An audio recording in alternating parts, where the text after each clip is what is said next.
Welcome to Week 4. This week we look more closely on how learning takes place in an organization and how technology has shaped our understanding of workplace learning.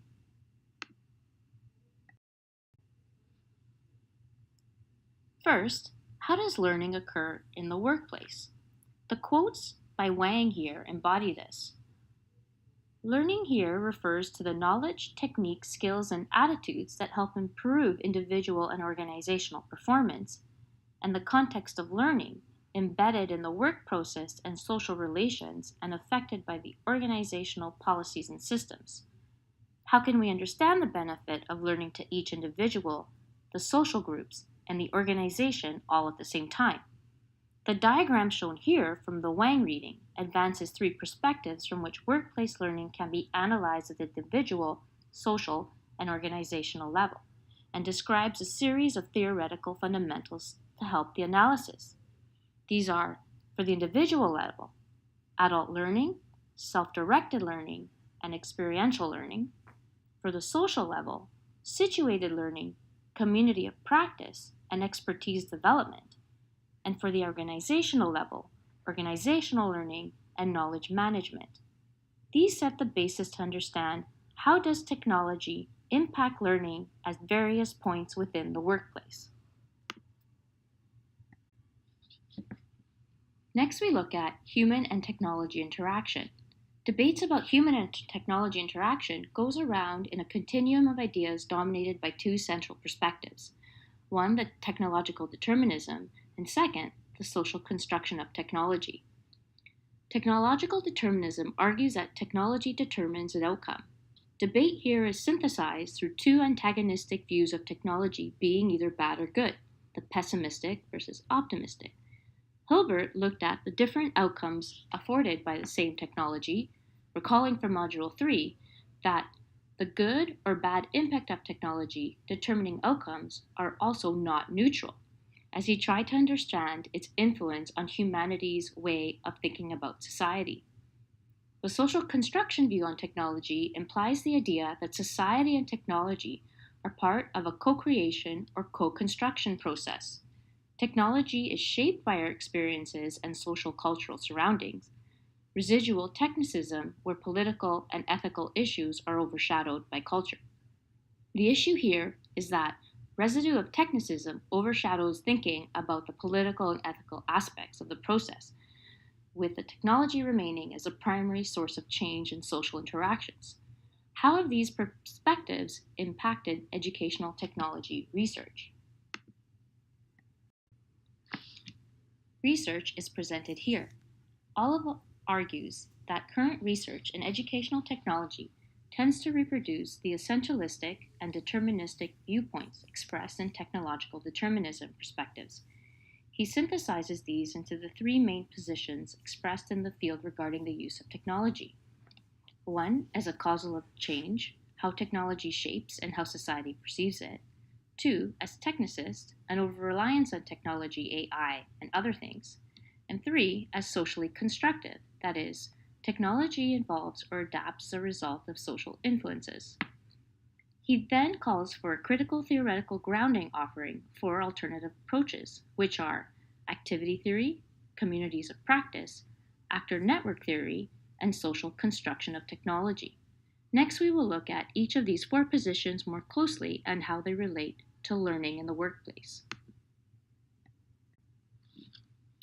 The first theory, activity theory, builds on the work of Vygotsky and the processes that learning is mediated through the action of a person working towards an objective using a tool. That tools, or in this case technologies, play a central role in how actions are mediated offers and alternative ways of thinking about the relationship between technology and learning. There are two main considerations for activity theory that are relevant in education. One, that the human experience is shaped by the tools we use, and second, the way that technology has been understood historically.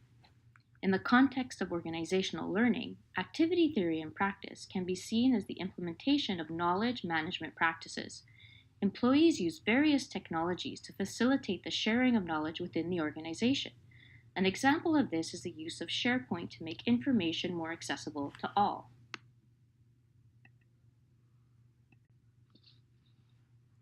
The second perspective, communities of practice, believes a relationship between learning and technology is founded in the concept that learning occurs as part of a competent community of individuals working towards a common goal.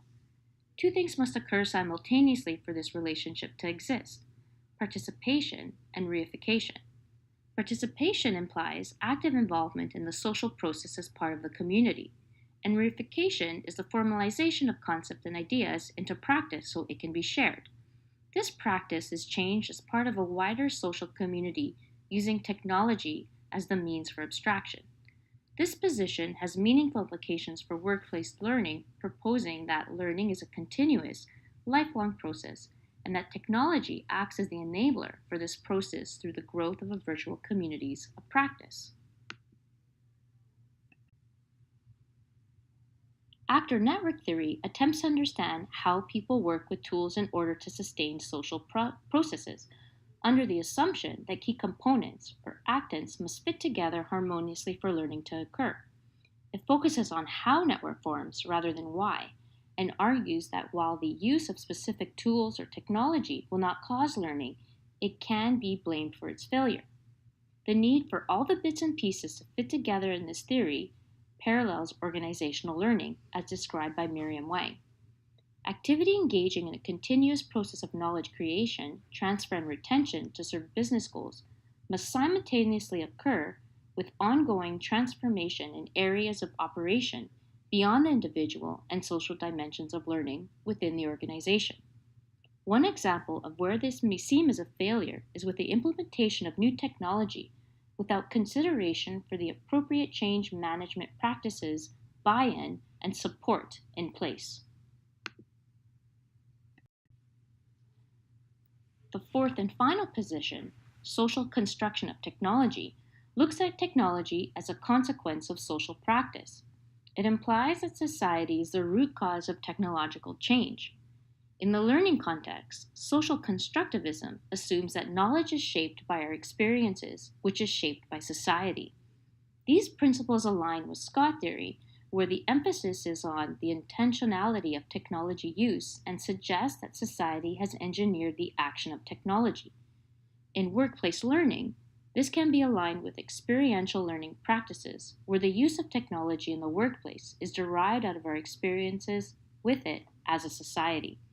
This type of learning accounts for a process that leads to learners to translate and apply their own experience to help solve complex problems in their jobs, which may also include the use of new technologies.